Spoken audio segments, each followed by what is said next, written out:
As we're wrapping up the year, I'm sure that a lot of you, just like me, want to start off the new year with a clean slate.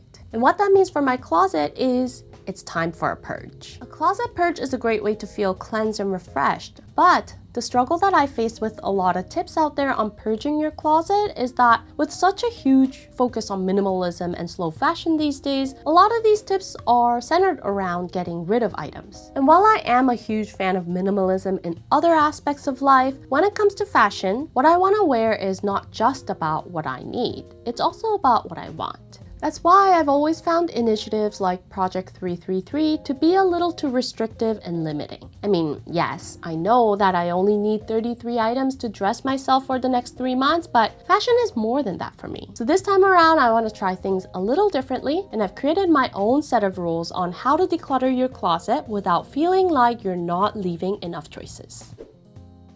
Alright, so to make things easy to remember and also to add a fun twist, let's just call this new set of guidelines of decluttering your closet Project 777. The reason why I chose number 7 is because there's 7 days in a week, and with the first part of the exercise, we're going to pretend that you're dressing yourself for the next week with your top 7 favorite outfits. I think that this process of picking out your absolute favorite 7 outfit combinations gives you a more holistic way of looking at your wardrobe. Usually with closet purges or building a capsule wardrobe, a lot of tips will tell you to first get rid of everything you shouldn't keep, like things that no longer fit or items that are too worn, etc. And then from the items that you have left, you assess them individually to see how many outfits you can make out of them. But I think that taking a backwards approach of actually starting with creating visual images in your head of the final product, which is your outfits, can also be an effective way of building a wardrobe that you really love.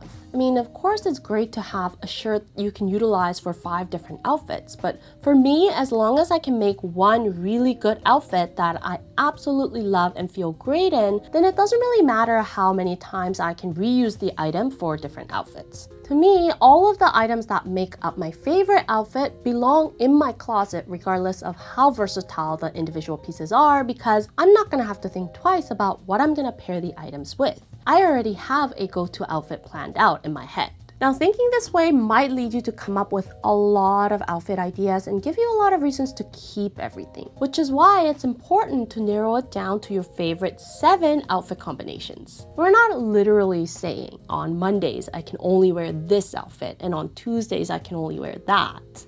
On Wednesdays we wear pink. But the exercise is more so to help you get into the habit of figuring out what kind of silhouettes, fabrics, colors, or patterns that we tend to gravitate towards the most. And in creating your 7 outfit combinations, if you're not going to reuse any of the items to make up the 7, that's fine. Or maybe you're the opposite where you don't have enough items and you have to reuse some of them in order to come up with 7 outfit ideas. That's also fine. The key thing to remember is that they have to be your top 7 outfits that you absolutely love. Now, one thing that can help you for this part of the exercise is to imagine that you're picking out outfits for yourself for every day of the week, and you're also assuming that you're going to repeat these outfits from week to week for the entire season. Why I say that is because we want to be realistic with our choices. For example, I love this black dress, but I purposefully bought it for special occasions like attending a wedding. Now, it's not a crazy fancy dress, and I could probably wear it on a casual day if I wanted to, but we're also in winter months right now, and there's no way that I would wear this dress once a week, at least for the next 4 to 5 months. So in choosing your 7 favorite outfits, keep it realistic. Don't choose a ball gown just because you love it. Imagine yourself wearing this outfit once a week, every week, until the weather changes. So your outfits have got to be practical enough for you to wear for your regular day-to-day activities. And don't worry, I'm not going to tell you to get rid of all the fancy items in your closet. We'll come back to them later. Now, choosing your top 7 outfits might seem like an easy task, but it really isn't. You really have to consider a lot of factors. Not only is it about how good the outfit looks on you or fits you and how it makes you feel, but you also have to think about how comfortable you'd be in carrying out your daily activities in these outfits, as well as the condition of the individual items that make up the outfits, etc. So there's definitely a lot of factors to consider, and also how you define the outfits you love depends. For some of you, it might be comfort that trumps everything else, and for others, it might be how the outfit makes you feel that's the most important. important. I think for a lot of us, it's most likely some balance of I want to be comfortable carrying out my day-to-day activities, but I also want to look good doing it. That balance is different for everyone depending on where you work, if you work, your personal preferences and taste, your activity level, etc. So there's no right or wrong answers on how to choose your favorite 7 outfits, but take your time to draw from past experiences, try the clothes again and tweak them if you need to in order to be really confident that these are the outfits you would wear on repeat for the entire season. Once you've chosen your 7 outfits, take photos of them, either wearing them yourself or laying them onto your bed. This is so that you can remember what the outfits you've put together are exactly and to really assess what the colors, silhouettes, and fabrics that you are the most drawn to. And the outfit should be fully complete. That means footwear or accessories should also be included, and of course you can use the same shoes or accessories for multiple outfits if you want to or not. And since we're in the winter months right now, I'm also going to make sure that I have appropriate outerwear that goes with each outfit. Again, it can be multiple outerwear items or it can just be one. That really depends on your preference.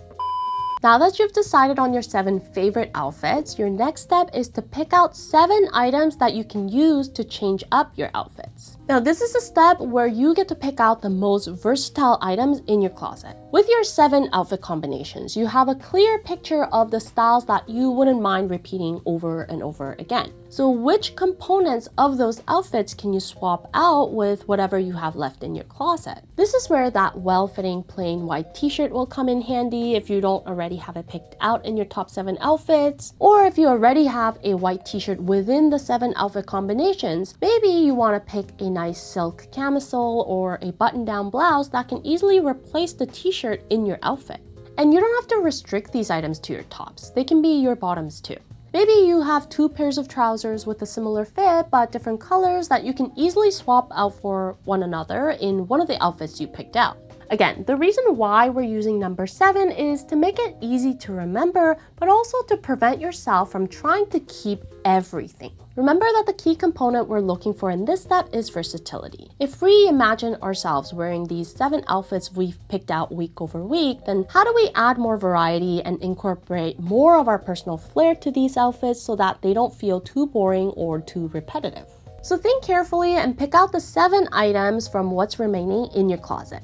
Again, you can take photos of these items to make it easier to remember for yourself. I would personally exclude shoes, accessories, or outerwear for this step just because there's only 7 items you can pick, so choosing a top or a bottom is probably going to provide you with more versatility. Now the next step, the last 7 of 777, is to think of 7 different occasions outside of your regular day-to-day life and see which items from what's remaining in your closet you can use for those occasions. For example, weddings are one occasion that I always keep at the back of my mind. Maybe they don't happen every season, but they might, and these are occasions that you kind of want to be prepared for. A night out could be another occasion, but be a little more specific about what kind of a night out. Is it a fancy dinner with your partner for your birthday or anniversary?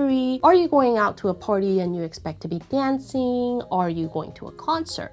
Or is it just a casual night with friends where you can easily reuse one of the 7 outfits you picked out already? Or maybe you want a special outfit set aside for an important job interview. This step is not to say that you have to pick out 7 new outfits for the 7 occasions that you can think of. If you can repurpose the outfits you've already selected in the previous steps, then by all means you can feel free to do that. But the goal of this step is to think about the instances or situations that occur on a less frequent basis but still reflect your lifestyle. And when these events do happen, it's nice to have an outfit set out for those occasions that can represent your personality and your personal style. Again, we're not trying to find reasons to keep everything, so pick your top 1 or maximum of 2 outfits to set out for each occasion, and don't keep like 10 dresses that you think you might wear to a wedding one day. 1 or 2 is enough, so pick your favorites. On a personal note, this time around for my closet purge, the one habit of mine that I've decided to label as an occasion is my lazy days. We've already accounted for outfits for pretty much every single day of the week, but let's be real, sometimes we just have one of those days where we want to do nothing but lounge around at home all day. And I'll be honest that the frequency of those days has increased for me significantly since the pandemic, and I've never really fully gotten out of that mode, especially because I still work from home 100% of the time. But recognizing your lazy day as one of the 7 occasions that happen less frequently and reducing the number of loungewear items in your closet accordingly kind of forces you to get dressed with more intention every day. Not everyone might feel the same way, but I think a lot of people can agree that you feel more motivated and productive when you put a little more effort into how you look each day. So I'm actually making it a goal for the new year to dress myself with intention every morning, and I'm purposefully getting rid of a lot of my loungewear and leaving a few items that I really like. So how you choose these 7 occasions is up to you and your lifestyle. You might have different hobbies that require you to keep more active wear, or you might be really into going to see operas, or you might be at that stage of your life where going out with friends on a late night and possibly ending up in a club is a usual event for you. So prioritize what those 7 occasions are for yourself and pick out your favorite 1 or 2 outfits for each occasion. Now this rule for occasion can also apply to outerwear, accessories, and footwear. Apart from the items picked out for the 7 daily outfits, I also make sure that I have an appropriate jacket, purse, or the right pair of shoes for occasions where I need to dress a little more formally, like a wedding or a fancy dinner.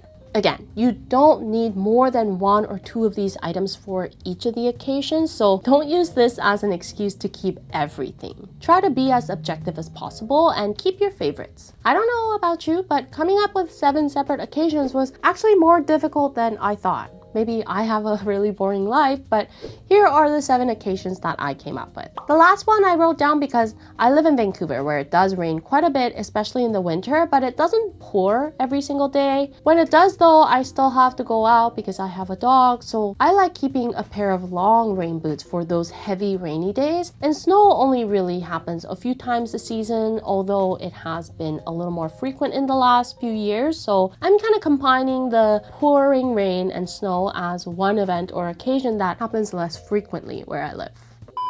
So once you've gone through all 3 steps of picking your 7 favorite outfits for your day-to-day, 7 items that are highly versatile, setting out your favorite 1 or 2 outfits for the 7 occasions, assess what's remaining in your closet and ask yourself, are these items that I actually will be wearing in the future? Some of them might be seasonal items, so if you've simply not chosen these items because they're not appropriate for the immediate weather, box those items up and store them outside of your closet. When you're ready to repeat these steps again for the new season, you can take those items out of storage and go through the same process. If there are any stragglers at this point, those are probably items that you can live without. At this point, you've done a fair amount of work in assessing your wardrobe and accounted for your daily activities as well as the less frequent occasions that you might come across. So get rid of your straggler items by donating them, or if you're not willing to let go of them just yet, store them with your out-of-season items for now and revisit them when you repeat this exercise next season.